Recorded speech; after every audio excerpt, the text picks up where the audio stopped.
Doctor બાબા Saheb Ambedkar open university.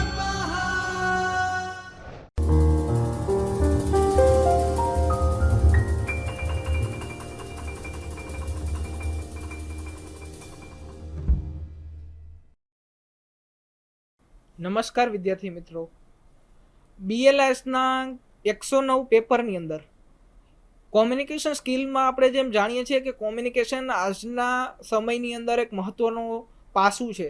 જો communication સ્કિલમાં આપણે ઊણો પડી જશે તો બધી જગ્યાએ આપણે નુકસાન જશે. તો કોમ્યુનિકેશન સ્કિલની અંદર એક મહત્વનું પાસું છે presentation skill.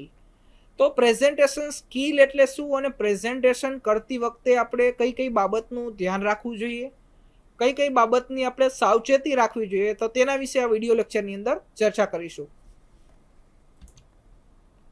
First of all, what is a presentation skill? Presentation skill એટલે શું, પહેલા આપણે એના વિશે માહિતી મેળવશું. પ્રેઝન્ટેશન સ્કિલ એટલે શું? પ્રેઝન્ટ કરવું, કોકને સામે અનુભૂતિ કરવી, અથવા આપણા જે પણ સ્કિલ છે અથવા આપણા જે માહિતી છે તેને આપણા સામેના ઓડિયન્સને સમજાવવી, તો તેને આપણે પ્રેઝન્ટેશન સ્કિલ કહેશું. તો પ્રેઝન્ટેશન સ્કિલની અંદર આપણે કઈ કઈ બાબતનું ધ્યાન રાખવું જોઈએ? તો ફર્સ્ટ ઓફ ઓલ, પ્રેઝન્ટેશન આપતા પહેલાં આપણે હોમવર્ક કરવું જોઈએ. હોમવર્ક એટલે શું? તૈયારી કરવી જોઈએ. તો તૈયારીની અંદર આપણે જાણે કે તમારે પ્રેઝન્ટેશન કરવું છે તો તેની પહેલાં તમારે 2 ક્વેશ્ચનની પ્રિપેરેશન કરવી જોઈએ. પહેલાં તો પ્રેક્ષક કોણ છે, સાંભળનાર કોણ છે. હું પ્રેઝન્ટેશન અત્યારે આપું છું તમને પ્રેઝન્ટેશન સ્કિલ વિશે, પણ જો કોઈ વ્યક્તિ છે કે જે ભણેલો જ નથી તો પ્રેઝન્ટેશન સ્કિલ વિશે જો માહિતી મેળવશે તો બરાબર નથી. અથવા જે મારી લેંગ્વેજ છે, જો પ્રેક્ષકો છે એ ગામડાના કોઈ વ્યક્તિ હોય કે જેમને ઇંગ્લિશ વિશે બહુ માહિતી નથી અને હું ત્યાં પ્રેઝન્ટેશન માટે ઇંગ્લિશ લેંગ્વેજની અંદર બધાને પ્રેઝન્ટેશન આપું તો તે સારી પ્રેઝન્ટેશન સ્કિલ કહેવાય નહીં. તો પહેલાં તો મારા પ્રેક્ષકો કોણ છે, મારી એજ ગ્રુપ કયા છે તેના વિશે માહિતી મેળવવી જોઈએ. કે પ્રેઝન્ટેશન જે હું આપવાનું છું તેમાં એજ ગ્રુપ કયું છે સ્પેસિફાઈ મને જો ખબર પડે તો હું 18થી લઈને મારે 30 વર્ષ સુધીના વ્યક્તિ હશે તેને પ્રેઝન્ટેશન આપવાનું છે. તેમાં પણ લગભગ 90% લોકો ભણેલા હશે, તેમાં પણ લગભગ 50થી 60% લોકોને ઇંગ્લિશ વિશે માહિતી છે, ગુજરાતી વિશે માહિતી છે, જે તે લેંગ્વેજ વિશે માહિતી છે, તેની મારે પ્રોપર માહિતી મેળવવી જોઈએ. જો આ પ્રોપર માહિતી નહીં હોય તો હું પ્રેઝન્ટેશન સારી રીતે નહીં આપી શકું અથવા તેમાં ઊણો પડી જશે. પછી જે બીજું ક્વેશ્ચન, પ્રસ્તુતિ ક્યાં કરવાની છે, ક્યાં યોજવાનું છે? હવે પ્રસ્તુતિ કરવાની છે એટલીસ્ટ મને જે પ્રસ્તુતિ કરવાનું છે યુનિવર્સિટીમાં 50 લોકોની સામે કરવાની છે. એક ઓડિટોરિયમની અંદર 10,000 લોકો બેઠા હશે, 10,000 લોકોની સામે મારે પ્રસ્તુતિ કરવાની છે, અથવા માત્ર ને માત્ર ખાલી ઘરના 10-15 લોકો છે તેની સામે પ્રસ્તુતિ કરવાની છે. તો પ્રસ્તુતિ ક્યાં યોજવાની છે તેના વિશે પણ મારે માહિતી હોવી જોઈએ. પછી છે સ્થળ પર કયા પ્રકારની સુવિધા છે. કેટલી વખત લોકો પ્રેઝન્ટેશન સ્કિલ માટે પીપીટી ફાઇલ બનાવી દે છે, સારી પીપીટી પ્રેઝન્ટેશન હોય છે, સાથે લેપટોપ પણ લઈ લીધું, બધું થઈ ગયું, પણ ત્યાં સ્થળ ઉપર આવા પ્રકારની કોઈ સુવિધા નથી અથવા ઇલેક્ટ્રિસિટીનું ત્યાં પ્રોવિઝન નથી. તો ત્યાં કઈ પ્રકારની સુવિધા અવેલેબલ છે તો તેની પણ મને માહિતી હોવી જોઈએ. જો હું બધા જ પ્રકારની પીપીટી ઉપર પ્રેઝન્ટેશન સારું બનાવ્યું છે પણ પ્રેઝન્ટેશન જે સ્થળ ઉપર થવાનું છે ત્યાં આવા કોઈ પ્રકારની સુવિધા અવેલેબલ નથી તો હું કઈ રીતે સારું પ્રેઝન્ટેશન કરી શકું? તો તે માટે પહેલાં પ્રેઝન્ટેશન આપતા પહેલાં આપણે એક માહિતી મેળવવી જોઈએ કે સ્થળ ઉપર પ્રોપર જે પ્રેઝન્ટેશન છે, પ્રેઝન્ટર છે તે છે, કોમ્પ્યુટર અથવા આઈટી સર્વિસીસ છે, પ્રોજેક્ટર જેવી સુવિધા અવેલેબલ છે અથવા નથી તેના વિશેની પ્રોપર માહિતી મેળવવી જોઈએ. અને જો ન હોય ને તમારે જરૂરિયાત હોય તો જે તે ઓર્ગેનાઇઝેશન અથવા તમારે જે તે વ્યક્તિને, રિસ્પોન્સિબલ પર્સનને તેના વિશે માહિતી આપવી જોઈએ કે આ જે પ્રકારની સુવિધા છે જેની મને જરૂર છે અને જો પોસિબલ હોય તો મને આના વિશે અરેન્જમેન્ટ કરી આપવા વિનંતી. પછી જે સમયગાળો, કેટલી વાર એવું પણ થાય છે કે પ્રેઝન્ટેશન માત્ર 10થી 15 મિનિટનો સમયગાળો તમને આપવામાં આવ્યો છે, પણ પ્રેઝન્ટેશન જે આપવાવાળા વ્યક્તિ છે એ અડધી કલાકથી પોણી કલાક સુધી સમયની જે સમય મર્યાદા છે તેની ચૂક રાખીને સમય મર્યાદાની બહાર પ્રેઝન્ટેશન આપતા હોય છે. તો એક પ્રેઝન્ટર તરીકે તે પણ આપણે ધ્યાન રાખવું જોઈએ કે આપણે કેટલા મિનિટનો સમયગાળો આપવામાં આવ્યો છે. જો 15 મિનિટ આપ્યું હોય તો 15 મિનિટમાં જ આપણે પોતાનું જે પ્રેઝન્ટેશન છે એ સારી રીતે પૂરું થઈ શકે તેના ઉપર આપણે ભાર રાખવું જોઈએ. પછી જે પ્રસ્તુતિનું મૂલ્યાંકન, જ્યારે તમે કોઈ રજૂઆત કરો છો તો તમારી પ્રસ્તુતિનું મૂલ્યાંકન કરવું મહત્વપૂર્ણ છે. તે જ રીતે તમારી પ્રસ્તુતિની નબળાઈ શક્તિઓને ઓળખવાનો શ્રેષ્ઠ માર્ગ છે. પ્રસ્તુતિ બનાવતી વખતે તમને મળેલા પ્રતિસાદનો ઉપયોગ કરવો જોઈએ, મહત્વપૂર્ણ છે. અને તમે નીચેના જેવા ફોર્મેટનો ઉપયોગ કરી શકો છો, જેમાં તમારું નામ, પ્રસ્તુતિનું શીર્ષક, તારીખ. હવે જે મુદ્દા છે નીચેના, એમાં પ્રસ્તુતિ તમે જે કરી છે એના ઉપર તમારા બીજા વ્યક્તિનું કેવી અભિપ્રાય છે તેને પણ આપણું લખવું જોઈએ, કે તેમની રુચિને પકડવી, એટલે આપણે રુચિ કરી છે, આપણે જે પ્રેઝન્ટેશન આપ્યું છે એમાં એમની રુચિને પકડી શક્યા છીએ, પ્રસ્તુત કરવામાં આપણી સ્પષ્ટતા હતી, આપણે જે સમય લીધો એ બરાબર છે, સાઇન પોસ્ટિંગ જે છે એ બરાબર છે, શારીરિક ભાષા અને આત્મવિશ્વાસ છે તેને પણ આપણે કવર કરી લીધું છે, અને જે વિઝ્યુઅલ્સનો ઉપયોગ કર્યો છે તે પણ આપણું સારું છે, અતિ સારું છે, જેવા અલગ અલગ મુદ્દાઓ ઉપર આપણે મૂલ્યાંકન કરી શકાય છે. પછી જે કોઈ પણ પ્રેઝન્ટેશન જે કરવાનું થાય એમાં આપણે શરૂઆત કેવી રીતે કરવી, મધ્ય કેવી રીતે કરવું અને અંત કેવી રીતે કરવું તેના વિશે ચર્ચા કરીશું. હું તમને શું શરૂઆત હોય છે, શું મધ્ય હોય છે અને શું અંત હોય છે તેના વિશે નહીં, પણ આપણે એઝ અ પ્રેઝન્ટર તરીકે જો હું હોય તો મારે કેવી રીતે પ્રેઝન્ટેશન કરવું તેના વિશે હું માહિતી આપું. લાઈક શરૂઆત છે તો હું ડિજિટલ લાઇબ્રેરી ઉપર મારે કોઈ પ્રેઝન્ટેશન આપવાનું છે, તો હું પ્રેઝન્ટેશનની શરૂઆતમાં ગુડ મોર્નિંગ, ગુડ આફ્ટરનૂન જેવા શબ્દનો ગ્રીટિંગ સાથે કરી શકું છું, અથવા સામેના જે ઓડિયન્સ છે તેના મગજમાં પણ એક પ્રશ્ન ઊભો થાય તો તેવી રીતે હું એક પ્રેઝન્ટેશન આપી શકું છું. લાઈક વિદ્યાર્થીઓ, તમે લાઇબ્રેરીનો ઉપયોગ કર્યો જ હશે, કેટલા લોકોએ લાઇબ્રેરીનો આજના દિવસનો ઉપયોગ કર્યો છે? તો ઓડિયન્સમાંથી જે પણ જવાબ આવે તો તમે બુક લેવા જશો ત્યારે સામાન્ય રીતે એવું થશે કે તમે બુક્સ કોમ્પ્યુટરમાં ફાઇન્ડ આઉટ કરી, પછી સ્ટેકની અંદર ગયા, બુક તમે લીધી, પછી જે તે કાઉન્ટર ઉપર જઈને ઇસ્યુ રિટર્ન કરાવી. તો આ એક ડિજિટલ લાઇબ્રેરીનો જ ભાગ છે. તો ડિજિટલ લાઇબ્રેરી એટલે શું? તો એક મેં પ્રશ્નની સાથે કરી, તો જેના કારણે જે મારી ઓડિયન્સ છે એને હું સારી રીતે કનેક્ટ કરીને આગળ વધારી શકું. જો તમે ઓડિયન્સને કનેક્ટ કરશો તો તમારું પ્રેઝન્ટેશન જે છે એ સારું કરી શકાશે. તો પ્રેઝન્ટેશનને જો તમારે કનેક્ટ કરવા હોય ઓડિયન્સને, તો તમારા તરફ ધ્યાન આકર્ષિત કરવું હોય તો તેના માટે તમારે એક ઓડિયન્સને પ્રશ્ન પૂછવો પડશે. જો ઓડિયન્સને પ્રશ્ન પૂછવામાં આવશે તો તેની પણ ઇન્ક્લુઝિવનેસ વધશે, એમની ભાગીદારી વધશે. જો ભાગીદારી વધશે તો તમારું પ્રેઝન્ટેશન બહુ સારી રીતે થઈ શકશે અને તેમાં રુચિ વધી શકશે. પછી જે મધ્યમાં એટલે શું? તમારા જે મુદ્દાઓ છે, કોર મુદ્દાઓને તમારે ધ્યાને રાખવા જોઈએ.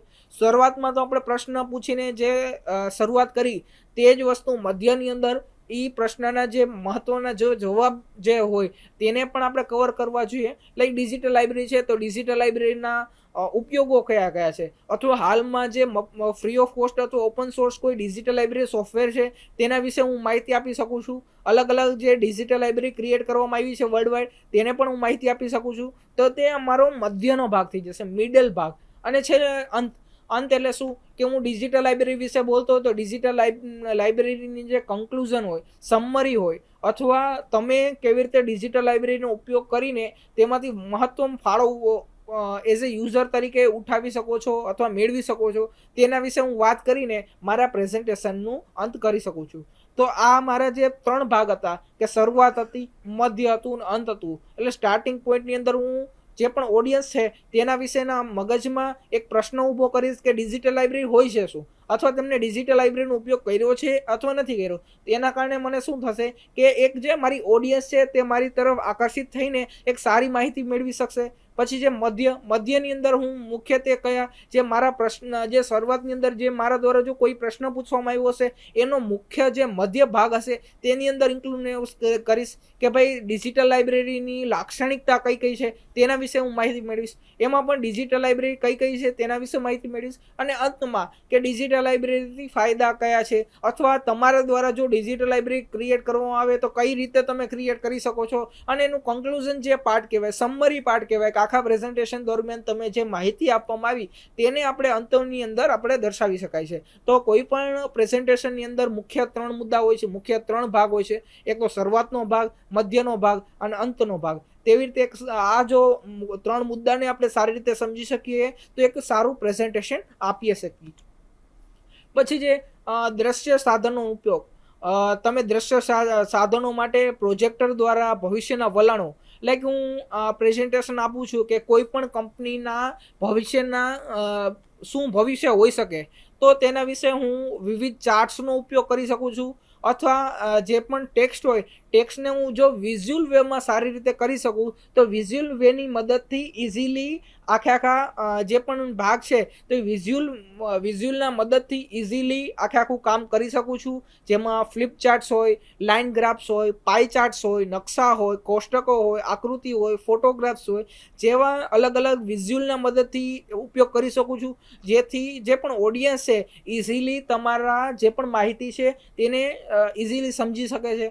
જો હું કોઈ પણ કોમોડિટીની વાત કરું, શાકભાજીની વાત કરું, તો શાકભાજીની અંદર જો ભાવ વધારો થયો હોય તો હું ગ્રીન લાઇનનો ઉપયોગ કરી શકું છું, જો ભાવની અંદર ઘટાડો થયો હોય તો રેડ લાઇન કરી શકું છું. તો ઓડિયન્સ છે, જે તમારા પ્રેક્ષકો છે અથવા જે શ્રોતાગણ છે, ઇઝીલી તેને સમજી શકે છે કે ભાઈ લાલ લાઇન છે તો અહીંયા ભાવ ઘટાડો થયો છે, ગ્રીન લાઇન છે તો અહીંયા ભાવ વધારો થયો છે.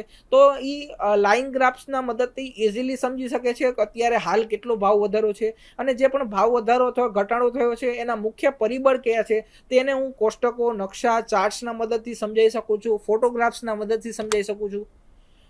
પછી જે આ રીતે આપણે સમ્મરી જોઈએ કે કોઈ પણ પ્રેઝન્ટેશન સ્કિલ માટે તમે પાવર પોઈન્ટ પ્રેઝન્ટેશનનો ઉપયોગ કરી શકો છો, જે પ્રસ્તુતિ માટે તમને સરળ લાગે અને વધુ આકર્ષક બનાવવામાં મદદરૂપ થાય છે.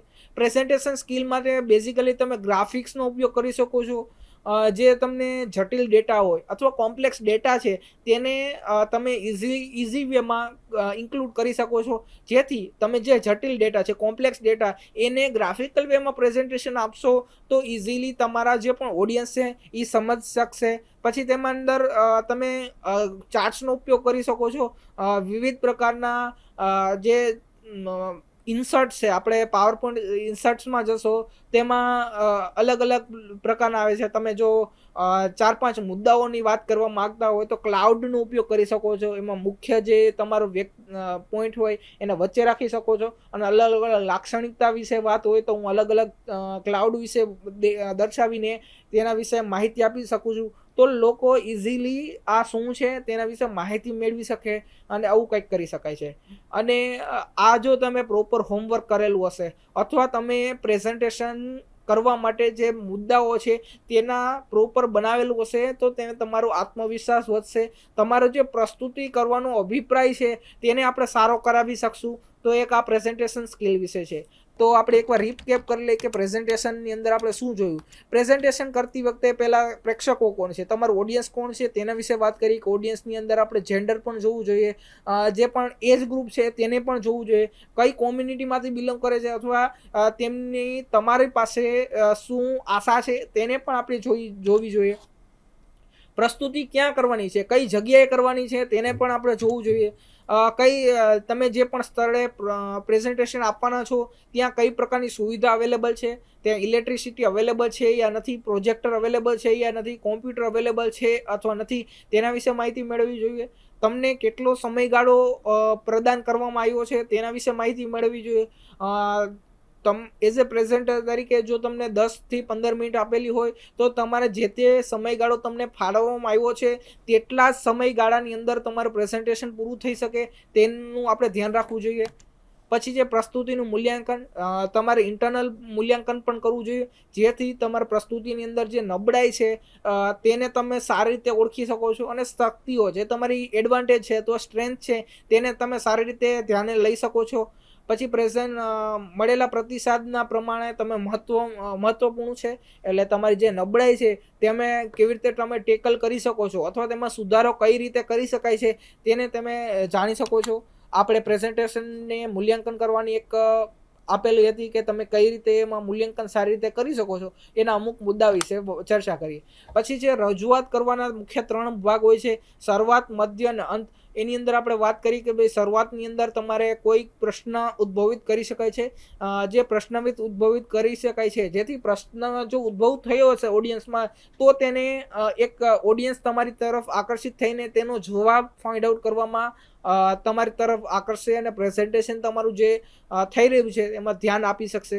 પછી જે બીજું છે મધ્ય, મધ્યની અંદર પણ આપણે વાત કરી કે મધ્યની અંદર તમારો જે પ્રશ્ન તમે જે શરૂઆત કરી હતી એનો કોર ભાગ જે મધ્યમાં આવી જવો જોઈએ. લાઈક હું ડિજિટલ લાઇબ્રેરી વિશે વાત કરતો હોય, ઇન્ટ્રોડક્શન ટુ ડિજિટલ લાઇબ્રેરી, તો ડિજિટલ લાઇબ્રેરીના ફીચર્સ કયા છે, એના લાભાલાભ એટલે એડવાન્ટેજ અને ડિસએડવાન્ટેજ ક્યાં છે તેના વિશે વાત કરવી જોઈએ. અને અંતમાં જો તમે ડિજિટલ લાઇબ્રેરીનો ઉપયોગ કરશો તો તમને એઝ અ યુઝર તરીકે કેવી રીતે ફાયદો છે, કોઈ લાઇબ્રેરિયન છે એ ડિજિટલ લાઇબ્રેરી ક્રિએટ કરવા માટે કઈ રીતે ક્રિએટ કરી શકાય તેના વિશે આપણે ચર્ચા કરી શકાય. આવી રીતે આપણે રજૂઆત જે પ્રેઝન્ટેશન છે એના મુખ્ય 3 ભાગ છે, શરૂઆત, મધ્ય અને અંત, તેના વિશે વાત કરી. પછી જે દ્રશ્ય સાધનોનો ઉપયોગ કરવો જોઈએ એની અંદર પ્રેઝન્ટેશન સ્કિલની અંદર પાવર પોઈન્ટ પ્રેઝન્ટેશનની અંદર આપણે વિવિધ ચાર્ટ્સનો ઉપયોગ કરી શકાય છે, જેથી ઇઝીલી જે પણ આપણી પ્રેઝન્ટેશન છે એને વિઝ્યુઅલ વેમાં આપણે પ્રેઝન્ટ કરી શકાય અને વધુ રસપ્રદ બની શકાય, તેના વિશે આપણે વાતચીત કરી. આ જ રીતે જો પાવર પોઈન્ટ પ્રેઝન્ટેશન બનાવવામાં આવે તો ખૂબ જ સરળતાથી તમે તમારી જે પણ વાતચીત છે, પ્રસ્તુતિ છે એને સારી રીતે કરી શકાય, જે તમને આત્મવિશ્વાસમાં પણ વધારો કરશે અને જે તમારો જે ડેટા છે, જટિલ ડેટા હોય એને કોમ્પ્લેક્સ સાદી રીતે કરીને સામાન્ય રીતે સમજાઈ શકાય છે. તો આજના વિડીયો લેક્ચરની અંદર BLS 109 કોમ્યુનિકેશન સ્કિલમાં પ્રેઝન્ટેશન સ્કિલ એટલે શું, તેમાં કયા મુખ્ય મુદ્દાઓ હોય તેના વિશે આપણે માહિતી મેળવી. આ પ્રેઝન્ટેશન સ્કિલના મદદથી તમે કઈ રીતે શરૂઆત કરી શકો છો અને કેવી રીતે તમારે જે પ્રેઝન્ટેશન છે, જે માહિતી છે તે તમારા ઓડિયન્સને સારી રીતે પહોંચાડી શકો છો, તેના વિશે વાતચીત કરી. તમને આ વિડીયો જોવા બદલ ખૂબ ખૂબ આભાર. તમને કોઈ પણ આ વિશે ડાઉટ હોય તો તમે department of library information science doctor Baba Saheb Ambedkar open યુનિવર્સિટીનો સંપર્ક કરીને આ વિશે વધુ માહિતી મેળવી શકો છો. જય હિન્દ, વંદે માતરમ, જય જય ગરવી ગુજરાત. સ્વાધ્યાયઃ